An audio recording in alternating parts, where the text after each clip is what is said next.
top, I want to make sure that you convey my thanks to the Coast Guard for what they're doing in the Port of Baltimore.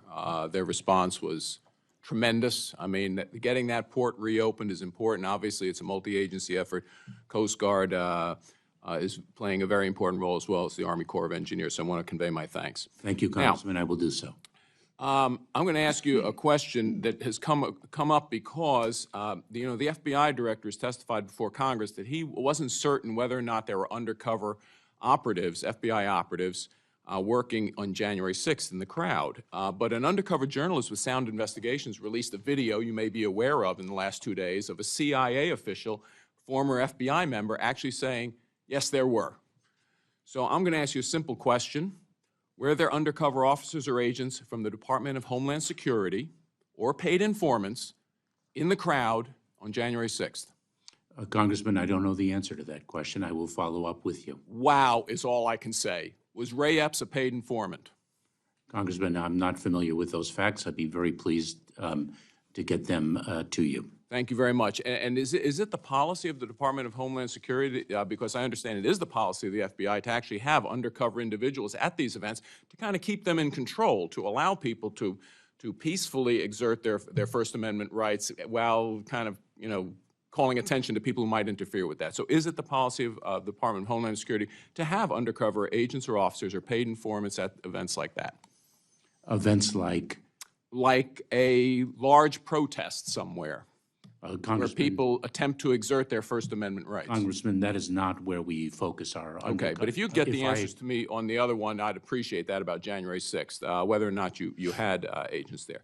Okay, let me talk a little bit about the OIG. The OIG has complained that they attempt to get things from the Department of Homeland Security. I'm going to ask this letter to Chairman Green from January 17th from the OIG to be entered into the record, where she points out that the department over the past few years has used the excuse of the Privacy Act and the Presidential Records Act to withhold information from the OIG. Now, the purpose of the OIG, as you know, is Congress.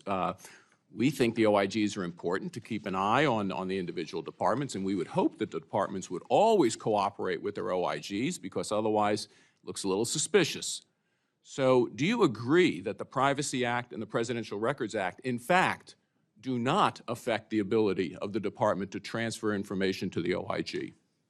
Congressman, let me assure you that we cooperate fully with the Office of Inspector General, and we also appreciate the importance of the Inspector Generals in making sure our department is as efficient and effective as it can be. Is your Inspector General Joseph Kafari?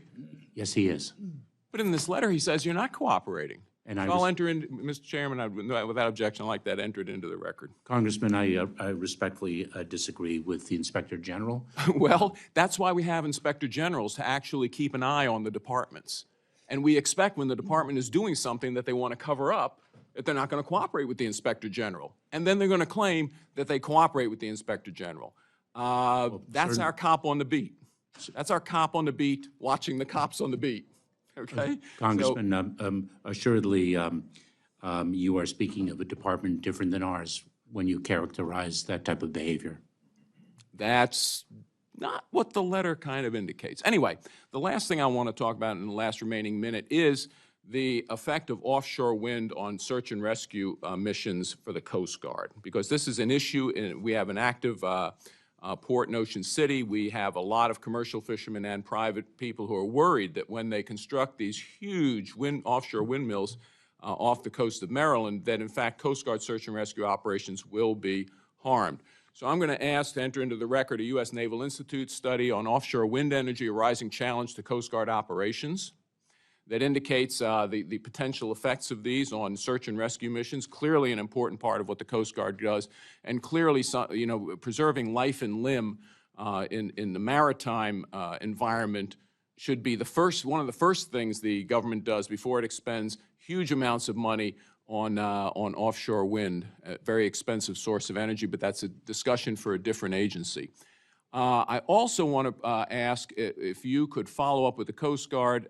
There's a November 25, 2019 letter, which again I'll ask to be entered into the record, signed by the Director, Captain Jennifer Williams, Director of Marine Transportation System, acting U.S. Coast Guards, where she suggested that ongoing studies are being done, this is now 5 years ago, 4.5 years ago, with regards to the safety of offshore wind vis-a-vis search and rescue missions of the Coast Guard. Are you aware whether or not that determination has been made, whether it's been safe?